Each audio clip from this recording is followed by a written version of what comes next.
마태복음 9장 9절에 레위라고도 하는 마태라는 사람, 이 마태복음의 저자인 마태가 부르심을 받고 예수님을 따르게 되는 장면이 등장을 합니다. 곰곰이 생각을 해보세요. 자, 갈릴리 바다 근처에서 사람들이 물고기를 잡으면 그 물고기에 대해서 세금을 매겨요. 그리고 그 세금을 매겨서 이제 로마로 그 세금을 보내야 되는 거죠. 그런데 그 중에서 계산을 막 이상하게 해갖고 이제 착복을 하는 거예요. 이런 사람들이 그 당시에 세리였어요. 자, 로마에게 지배를 당하고 있는 것을 너무나 치욕스럽게 생각하던 이스라엘 사람들이 세금을 내는데, 그것도 바람직한 세금은 아니죠. 지배를 당하니까 세금을 내는데 그거를 부풀려서 자기가 착복해서 자기는 부자가 되고 사람들을 억압하는 그런 세리라는 직업을 가진 사람들을 봤을 때 당연히 유대인들은 미워했겠죠. 그죠? 아, 저 나쁜 놈들이야, 죄인이야, 이렇게 당연히 생각을 했어요. 자, 지금으로 한번 생각을 해봅시다. 지금은 아니지만 이제 뭐 일제시대 때 일본 사람들한테 빌붙어서 우리나라 사람들을 착복했던 사람들의 자리에 있는 사람들,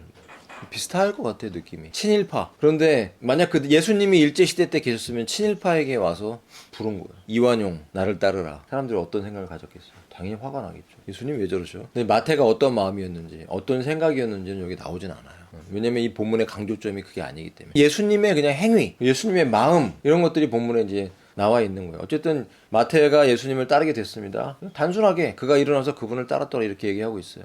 그리고 어떤 일이 있었냐면 유명한 이야기가 나오죠. 마태의 잔치, 대접하는 것. 여러분, 성경적으로 보면 우리가 누군가를 대접한다는 것은 성경적으로 굉장히 바람직한 거예요. 여러분, 예수님의 이름으로 많은 사람들을 대접할 수 있기를 바랍니다. 작은 소자에게 물 한 잔을 줘도 그 대접이 헛되지 않다고 성경은 기록하고 있어요. 예수 그리스도의 이름으로. 만약 나에게 물질이 필요하다면 그 필요가 나의 필요를 넘어서서 누군가의 배고픔을 해결해 줄 수 있는 재물이 되게 해주세요라고 기도할 필요가 있어요.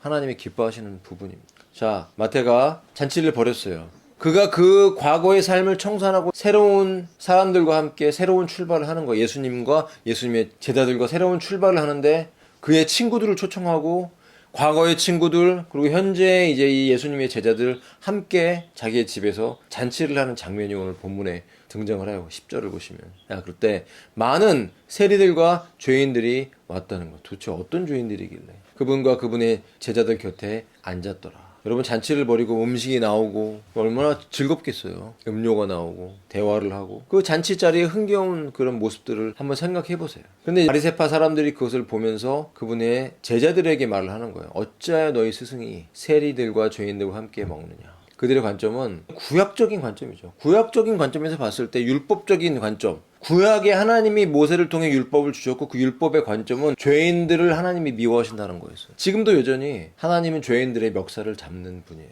왜? 목적은 있죠. 죽이려고 잡는 게 아니고요, 미워서 잡는 게 아니고요, 회개하라고 죄인들의 멱살을 잡습니다. 우리가 마음속 깊이에 회개하지 않는 죄가 있을 때 하나님 우리의 멱살을 잡죠. 죽이진 않아요. 그러나 틀어잡고 우리가 숨을 못 쉬고 답답할 수도 있지만 우리에게 요구하시는 한 가지, 너의 마음에 깊이 있는 그 죄를 고백하고 돌이켜라. 그래서 바리새파 사람들이 예수님의 제자들에게 이렇게 얘기하는 것은 사실 상식적인 부분입니다. 인간의 본성에 의지해서 보면 틀린 말은 아니죠. 근데 문제가 뭐냐면 그 바리새파 사람들, 바리새인들의 마음속이 올바르질 않은 거예요. 오늘 본문에 나온 내가 자비를 원하고 희생제물을 원하지 아니하리라고 말씀하신 호세아 6장 6절의 말씀의 의미, 약간 뭐 다른 것 같이 보이지만 본문하고 맞나라고 생각이 들지만 결국은 호세아서에 하나님의 사랑과 자비에 대해서 강조해주고 있거든요. 호세아가 결혼했던 그 여인은 바로 창녀였고 다른 남자의 아이를 임신하고 나갔다가 들어오고 나갔다 들어오고 하는 그 장면 속에서 호세아는 마치 여호와 하나님처럼 창녀된 이스라엘과 결혼한 여호와 하나님과 같은 그런 모습을 보여주고 있어요. 끝없이 기다리고 돌아오길 원하는 그 호세아서에 나온 그 하나님의 자비와 사랑이 보여주는 그림이 무엇입니까? 우리는 신약시대 살고 있지만 우리도 여전히 이스라엘 백성과 다를 바 없어요. 끊임없이 우리의 내면은 하나님 말고 다른 거를 더 좋아해요. 나의 취향을 쫓고 나의 선호하는 것을 쫓고 나의 육적인 만족, 그것이 여러분 꼭 죄라고 볼 수는 없지만 하나님보다 내가 그 다른 것들을 더 선호하고 좋아하는 것은 늘 우리를 하나님과 관계를 멀어지게 만들기 때문에 위험한 거죠. 이건 진짜 나쁜 거야, 이건 정말 취약한 죄야 라고 말하는 특정한 죄들도 문제지만 그러지 않은 일반적인 것들, 특별히 뭐 죄라고 말하지 않는 그런 거라 할지라도 나와 하나님 사이를 갈라놓을 수 있는 요소가 된다라면 그것은 우리가 정말 잘라내고 버려야 될 중요한 회개거리가 된다라는 것을 여러분이 기억하시기를 바랍니다. 예수님이 왜 이 땅에 오셨습니까? 오늘 본문에서 분명하게 그걸 보여주고 있어요. 예수님의 관심은 이 잔치자리에 앉아서 지금 여기에 나온 고기 덩어리가 아니었어요. 빵이 아니었어요. 물고기 구워놓은 것이 아니고 포도즙 음료가 아니었다라는 것이에요. 수많은 사람이 벅적거리는 그 잔치자리에 오늘 하늘의 그 포커싱은 바로 그 한 자리에 앉아있던 하나님의 아들 예수 그리스도의 마음이었다는 것이에요. 왜 그 자리에 앉아있는 거예요? 주님이. 왜 세리와 죄인들과 함께 그 자리에 앉아서 맛있게 먹고 떠들려고? 밴드 나와서 노래 부르고 노래방 부르면서 우리가 노래를 막 즐기는 것처럼 그런 걸 즐기고 흥을 즐기기 위해서 그 자리에 앉아 계신 겁니까? 왜 오늘 이 성경은 그 잔치자리에 수많은 사람들을 다 어둠에 두고 예수님을 조명하고 있는 것일까요? 예수님이 이렇게 말씀하십니다.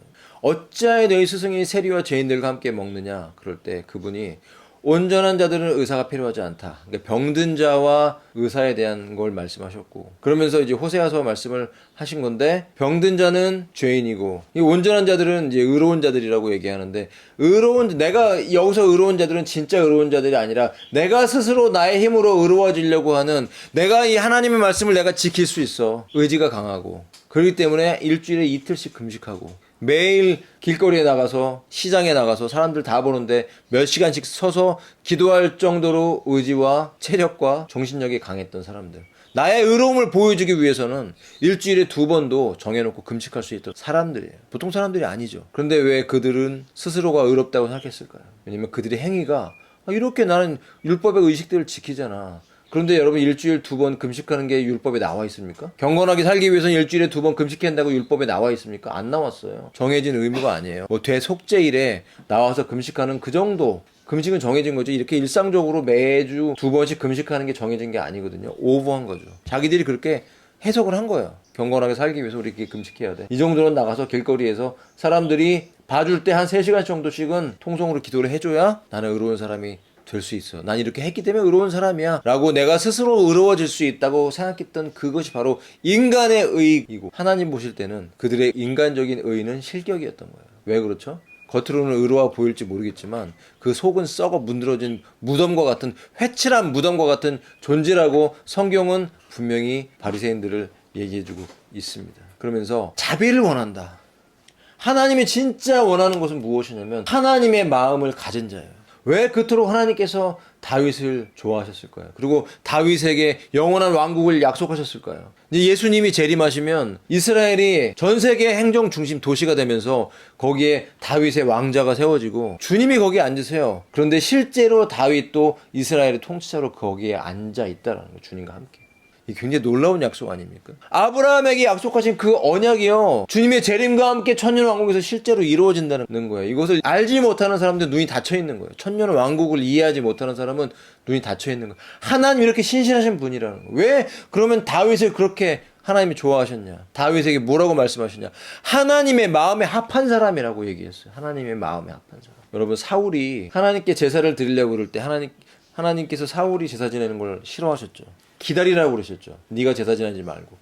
근데 다윗은요, 진설병도 먹었어요. 하나님이 편파적이시네요. 다윗에게는 왜 그렇게 하고 사울에게는 왜 그렇게 하셨을까요? 사울에게는 하나님의 마음이 없었고 다윗에게는 하나님의 마음이 있었어요. 이것이 뭐냐면 친밀함인 것입니다. 하나님이 정말 원하시는 거예요. 그래서 하나님이 어떠한 분인가를 알려주는 거예요. 그래서 죄인된 인간들은 하나님의 말씀대로 사는 것이 너무나 어려워요. 왜 어렵죠? 마음이 없으면 행위가 따라올 수 없습니다. 마음이 없는 행위, 어떤 정신 나간 목회자들은 석가탄신일에 절에 가서 이렇게 설교합니다. 중도를 앉혀놓고. 진정한 자비는 불교에서 나오는 겁니다. 석가모니의 자비에 대해서 얘기합니다. 도대체 무슨 자비에 그들이 가진 자비는? 고기 안 먹는 게 자비입니까? 요새 흑백 요리사에 잣으로 만든 야채국수가 나와서 아주 인기던데 맛있어 보이긴 하더라고요. 잣을 갈아갖고 호박으로 면을 만들어서 고기 안 먹고 생명을 안 죽이고 절기 때마다 무슨 물고기 이런 거 방생하고 거북이 방생하면 자비입니까? 여러분, 진정한 자비는 죄인된 인간을 위해서 십자가에 달려 자신의 몸을 찢고 피를 흘린 그 놀라운 사건, 인류의 역사에서 단 한 번밖에 없었던 의인이 죄를 위해 피를 흘린 그 사건이 여러분 인류의 역사에 있었던 유일한 자비의 사건입니다. 이 사건이 얼마나 하나님이 자비로운 분인지를 우리에게 보여주는 사건인 거예요. 하나님 자신이, 하나님 본체가 인간이 되어서, 신이 인간이 돼서 인간이 겪은 모든 유혹을 경험하고, 그러나 죄를 짓지 않은 순결한 어린 양으로서 십자가에 달려 제물로 피 흘려 돌아가신 이 사건, 이것이 우리에게 하나님의 자비가 얼마나 큰지를 보여주는 유일하고 놀라운 사건이에요. 유일한, 인류의 역사에 단 한 번밖에 없었던, 앞으로 다시는 있을 필요가 없는 완벽한 인간의 속죄를 위한 유일한 사건이었고 유일한 구원의 길이었던 것입니다. 이것이 바로 하나님의 자비예요. 하나님이 정말 원하셨던 건 마음이에요. 그 마음이 있는 사람이 그 마음의 행동을 하게 돼 있다는 원리를 우리에게 제시해주고 있는 거예요. 예수님이 오셔서 이 공생애를 사시고 제자들을 삼으면서 제자도에서 가르칠 때 이것을 가르치고 있는 거예요. 이 자비가 결국은 어디에서 완성되느냐? 십자가에서 완성되는 거죠. 그것을 위해서 이 땅에 오신 것입니다. 그러면서 바리새인들에게 그 말이 무엇을 의미하는지 배우라고 그래요. 자비를 원하고 희생제물이라는 결국은 의식이잖아요. 의식. 어떤 형식. 저는 천주교를 안 가봤습니다. 미사에 가보면 뭐 머리에 뒤집어 쓰고 막 복장 화려하게 입고 앉았다 일어났다 계속 그걸 하잖아요. 어떤 의식이잖아요. 행위적인 것. 예배에도 형식적인 게 있죠. 지금 현대 교회들이 갖고 있는 형식적인 것. 무슨 임내송에 뭐 무슨 송에 뭐 이렇게 막 찬양의 순서가 있죠. 축도에 뭐 기도에 참여기도에 대표기도에 성가대의 찬양에. 그런데 그런 형식 안에 진정한 예배의 영, 진정한 예배의 마음이 없고 사모하는 마음이 없다면 하나님 앞에서는 그 형식이 다 헛되다는 거예요. 필요 없다가 아니죠. 최소한의 형식도 필요합니다. 그런데 그 형식을 의미 있게 하기 위해서는, 진정한 의미 있기 위해서는 마음이 있어야 된다고 성경은 얘기하고 있는 거예요. 자비. 배우라는 거예요. 왜 배우라는 거예요? 모르니까. 너희들 형식 가지고 지금 날 따지니? 너의 마음속엔 자비가 없다. 죄인을 지금 미워하고 있잖아. 왜 미워합니까? 그들의 마음에 자비가 없어요. 그들의 마음에 자비가 없는 건 종교적인 형식을 열심히 추구하고 자기의 의를 추구하지만 결코 인간은 그런 방식으로 의로울 수 없다는 걸 성경이 못 받고 있는 거예요. 인간의 노력으로, 열심으로 될 수 없어요. 여러분, 우리에게 진정 필요한 것은 하나님이 자비로 우리를 초대하는 그 초대에 응할 때 그 자비의 핵심이신, 자비 자체이신 예수 그리스도의 구속의 사건을 우리가 믿음으로 받아들일 때, 그리고 그분 앞에 날마다 나아갈 때 하나님 자비가 실제적으로 우리를 덮는 것입니다. 그럴 때 우리는 그 마음을 받게 되고 그 마음이 있는 사람으로 살아가게 되는 거예요. 이게 원리인 것이죠. 예수님의 관심은 병자임의 죄인인 인간들에게 있었습니다. 그가 어떤 죄인인지가 중요하지 않았어요. 그저 죄인들 곁에 앉아서 식사를 하셨고, 그렇지만 그 죄인들의 죄에 동화되지는 않으셨어요. 이게 참 어려운 거죠. 여러분, 세상 사람들하고 어울리려면 죄인들을 자리에 앉죠. 같이 식사하고. 동화되지 마시기 바랍니다. 세상 사람들하고 앉아서도 세상 사람들하고 똑같은 얘기를 하고 있고 똑같은 방식으로 얘기하고 있으면 동화되고 있는 거죠. 이미 여러분 세상 사람인 거예요. 세상 사람을 진짜 사랑하는 것은 예수님의 십자가의 구속의 사건을 끊임없이 그들에게 증거해줘서 회개가 필요하다는 것을 알려줘야죠. 근데 말만 한다고 됩니까? 진짜 기도가 필요한 것 같아요. 전도법에도 여러 가지 전도가 법이 필요한지는 모르겠지만 뭐 고구마 전도, 뭐 진돗개 전도 재밌죠. 한 번 물면 안 놔준다. 구원받을 때까지 물고 늘어진다. 뭐 좋은 의도인 것 같아요. 고구마 전도. 고구마 찔 때 자 익었나 젓가락으로 한번 찔러봐요. 설 익었네. 빼. 5분만 더 찌자. 한 번 더 찔러봐.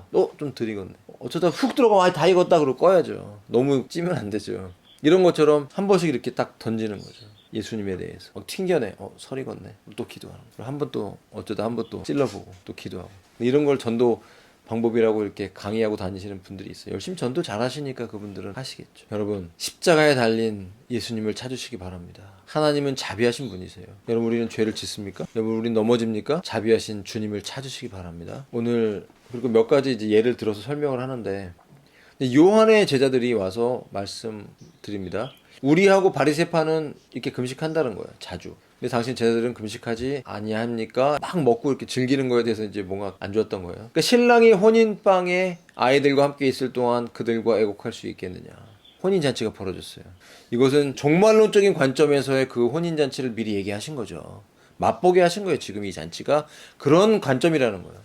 내가 재림한 이후에 벌어질 천년왕국에서의 그 혼인잔치를 말씀하시는 거예요. 천년왕국에서는 금식이 없습니다. 죄 때문에 애통할 일도 없어요. 자, 부활의 몸을 입은 사람들이 여러분 천년왕국에서 살아갈 때 어떤 마음일까요? 이 육신을 입고 있으니까 몸이 약하잖아요. 종합병원이에요. 숨이 안 쉬어지는 사람도 있고 배가 아픈 사람도 있고 귀가 아픈 사람도 있고 왜 이렇게 아픈 게 많아 인간은.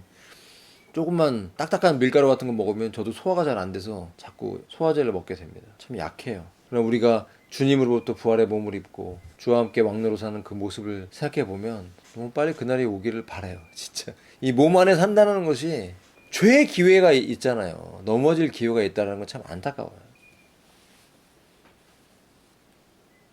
어쨌든 이 잔치의 모습은 그런 것들을 보여주는 거예요. 그렇기 때문에 지금 잠깐 예수님이 공생의 기간 동안에 이런 잔치 자리를 참여하는 이 기간 동안에 신랑과 함께 있을 때 금식할 수 있겠느냐는 말이에요. 여러분 혼인연식 때 다 금식하고 있으면 어떻게 됩니까? 안 되죠. 그걸 말씀하시는 거예요. 그러나 신랑을 빼앗길 날이 온다. 십자가의 죽음을 의미하는 것이죠. 그 이후에는 금식을 하게 되는데 그 금식이라는 매개체, 아까 이 금식이 일종의 보여지는 형식적인 거죠. 의식적인 것. 일종의 제사라고도 할 수 있는 거죠. 눈에 보이는 이것이에요. 그러나 주님이 죽으시고 부활하시고 오순절에 성령을 받은 예수님의 제자들이 했던 금식은 다른 금식이 되는 거죠. 같은 형식이긴 한데 다른 차원의 금식이 되는 것이죠. 새로운 시대가 온 것입니다.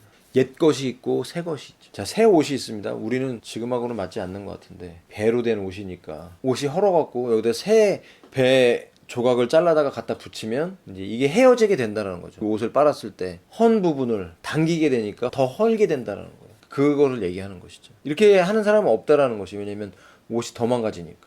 새 포도즙을 오래된 부대들에 넣는 사람들도 없다. 왜냐면 새 포도주가 발효될 때 헌 포도주 부대는 터진다는 거죠. 포도즙이 흘러나와서 부대들도 망가진다. 새 포도즙, 그러니까 이 새 포도즙이 뉴 와인 아닙니까? 영어로 하면. 제가 예전에 잠깐 몸담았던 뉴 와인, 그 모임에서 뉴 와인이라는 잡지를 냈어요. 저를 데려간 그 목회자가 그 기도회에 참석했을 때 제가 너무 이상하다고 했더니 저한테 올드 와인이라고 했던, 저는 뉴 와인입니다. 올드 와인이 아니에요. 예수님 때부터 예수를 믿음으로 구원받아 성령을 받은 사람들은 뉴 와인을 받은 거예요. 새 포도주는 예수 그리스도의 와인인 거예요. 누군가가 이 사람이 지금 현대의 새로운 사도다, 그리고 그에게 어떤 나타나는 초자연적인 기적과 예언과 그런 것들을 보면서 그걸 뉴 와인이라고 얘기하는 건 바로 진짜 사탄적인 가르침인 거죠. 돌이켰나 모르겠어요, 그 사람이. 내가 나중에라도 만나면 꼭 말해주고 싶어요. 그건 뉴 와인이 아니었다. 이렇게 분별력이 없으면, 이게 지금 우리나라뿐만 아니라 전 세계가 다 이 거짓 예언자들과 신사도들이 다 덮어버렸어요. 피터 와그너 인스티튜트가 설국 쪽인가요? 그쪽에 있는데 2026년에 대한민국에 3가지 놀라운 문이 열린다. 내용은 안 봤어요, 제가. 안 봐도 뻔하니까 사기친다 생각이 들더라. 무슨 새로운 문이 열립니까? 망하고 있는데 나라가. 환율이 폭등해서 경제가 폭망해서 대기업에 있는 달러까지 다 끌어다가, 그런데 또 돈을 풀고 있어요. 그러니까 환율은 계속 올라가고 나라 경제는 초토화되고 서민들은 더 어려워지는데, 그런데 여전히 부의 이동을 떠들면서 그 사람들은 계속 새로운 문이 열린다. 뭐 신디 제이콥스가 새로운 예언을 했다. 신디 제이콥스는요, 수십 년 전부터 헛소리 짓거리던 사람이에요. 우리가 정말 주목해야 될 것은 하나님의 말씀입니다. 하나님의 말씀이 진정한 예언입니다. 인간이 하는 예언들은 엉터리도 많고 헛소리도 많지만 하나님의 말씀은 반드시 그 말씀대로 이루어지기 때문에 우리가 그 말씀이 정말 우리의 삶에 가장 중요하다는 걸 알고 붙잡고 나가야 될 줄을 믿습니다.